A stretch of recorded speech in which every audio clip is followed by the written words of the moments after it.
So, for the lesson, we're going to use this book as our guide. It's basically got all the directions. Remember, we're just going to be collecting leaves this week, so this kind of walks us through it. The book is called Look What I Did with a Leaf. All right, have you ever really looked at leaves? In the fall, they shout, "Look at me!" with crunchy, crackling noises and bright reds, oranges, and yellows. And then, one day in the spring, you suddenly notice everything is lush and green because the leaves have pushed out all over the trees. It's wonderful to see so many leaves at once, but such bounty keeps us from taking the time to stop and look at just one. Making animals with leaves is an adventure that will open your eyes to each leaf's special beauty. The first step in making leaf animals requires a few steps on your own. That's what you're doing this week. So, we're going to go outside. Take a bag or a shoebox. I sometimes use like a Ziploc baggie or a brown lunch bag and go on a leaf hunt. Leaves are all around you in backyards, parks, along city streets. Once you start looking for them, you won't be able to stop finding them. Look for leaves that are different sizes, different shapes, and different colors. Now, here's the do's and don'ts. It was nice that she did this for us of collecting leaves. Do remember to look for very tiny leaves. You'll need them for eyes, noses, beaks, and feet. Do take time after your walk to rinse and press the leaves. If you wait too long, your leaves will become brittle and curled, and you'll have to do the walk again. Don't get greedy. Someone else may be on a leaf hunt too. Don't take more than you can clean and press that day. So that means you could do this more than one day. Sometimes I'll do, a 5-minute or a 10-minute hunt, like 3 or 4 different days, because I'll be in different areas where there's different trees and I can collect different leaves. Don't hurt the trees and bushes. Taking a leaf won't hurt anything, but avoid breaking twigs and branches, right? So you can pull off a leaf, right? But you don't have to snap a branch off or pull a whole pack of leaves down, right? Don't take leaves off trees that are on private property without getting permission. That's a pretty good one, but have fun. What season is it? Right? You're going to get different leaves in different seasons. In the spring and the summer, most of the leaves you will find are green. But as you see, there are lots of shades of green in nature. Look at the different shades of green in the leaves used to make this elephant. Pretty cool. I do love this elephant. Look, these are individual leaves. And notice none of them are ripped leaves or cut leaves. They're actually the leaves right from nature, their normal shapes, sizes, and colors. That's important. We're not going to modify these leaves. Whatever shape they're in, whatever color they are, whatever size they are, is what we're going to use. Autumn. That's where we are. If it is autumn, you will have a rainbow of leaf colors. That's why I like to do this now, to pick and choose from.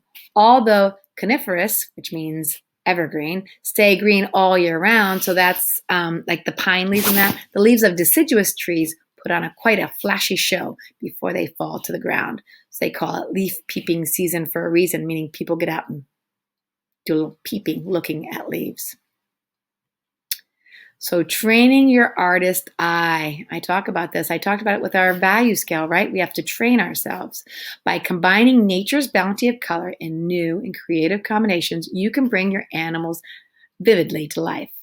So there should be contrast. Contrast is an important technique to use. Do you see how the owl's bright yellow eyes stand out against the deep green of his body?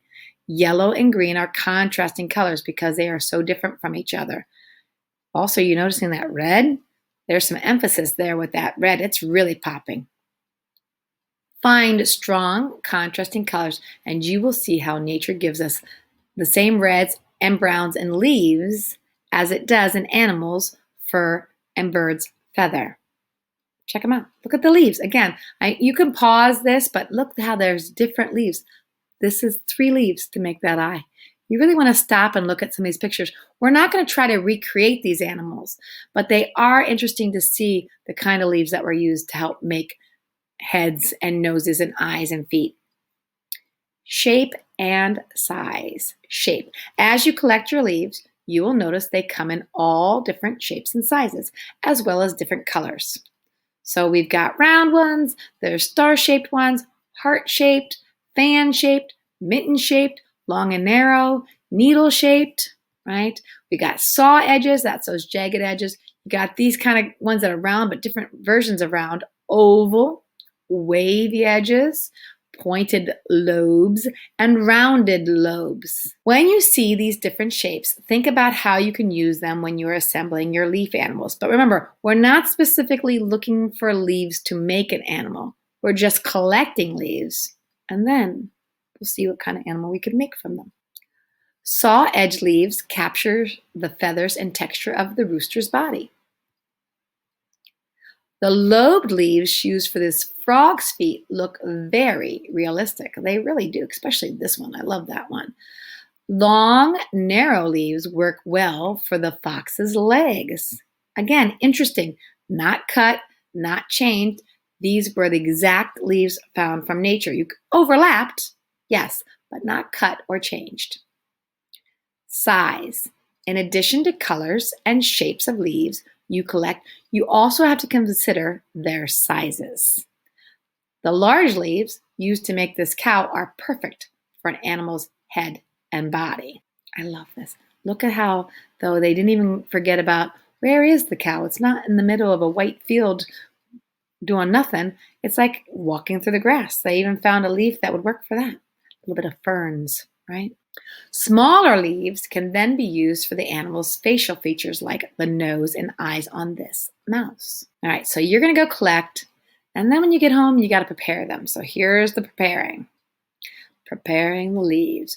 When you get home, remember, don't wait a while. They'll all curl up, and then you'll have to go out and do it again, which isn't really all that horrible, right? It's beautiful outside. When you get home, clean the leaves you've collected by soaking them in a bowl of warm water for just a few minutes, not like for hours. You just warm water, set them in, 5 minutes maybe. Then blot them between 2 pieces of paper or paper towels. Then place the leaves on 2 pieces of newspaper. Take care that the leaves do not touch each other. So it doesn't have to be newspaper. A lot of times what I'll do is I'm constantly getting magazines in the mail. Somebody want me to buy something, right? And that has different pages. So I'll flip 2 pages, put 5 leaves in, flip 2 more pages, put 5 leaves in. You get the idea, right? So one of those magazines that you might be throwing away, you've just found another use for. Okay, so it's important though they don't overlap and they don't touch because they'll get stuck to each other. You may also want to trim any stems that are particularly thick because otherwise it gets kind of bumpy and it's hard for it to press. But I like to leave the thin stems. Those you'll find useful. Look at that cat's whiskers, right? Some things are useful. Cover the leaves with another 2 pieces of newspaper or any paper, right? It has to just be something that can soak up water and help to keep it flat. And then you got to put something heavy on top.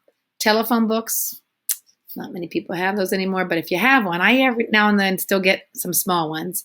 Or big dictionaries work. Again, not many people have those either, but anything heavy, right? Anything heavy, a few books, a couple pieces of wood. And then it'll take about a week for the leaves to be ready to work with. By then, they should be flat, stiff, and dry. Try not to open the pages and check on them. We definitely don't want to look at them less than a week from now. We're probably not going to be using them for about 3 weeks. So you can collect some this week and maybe even some more next week if you find that you're going on another walk. But enjoy your hunt this week, finding leaves and pressing them. Okay, take your time. I know she says don't be greedy, but you do want more than just enough to make one animal. You want enough so that you can have choices, because a lot of times as you get working, you realize, oh, no, I like this idea better. And as you see leaves and the shapes, you decide on other things. I will see you back here next week. These will be pressing and drying, and we will be continuing with our landscape talk. Enjoy your week.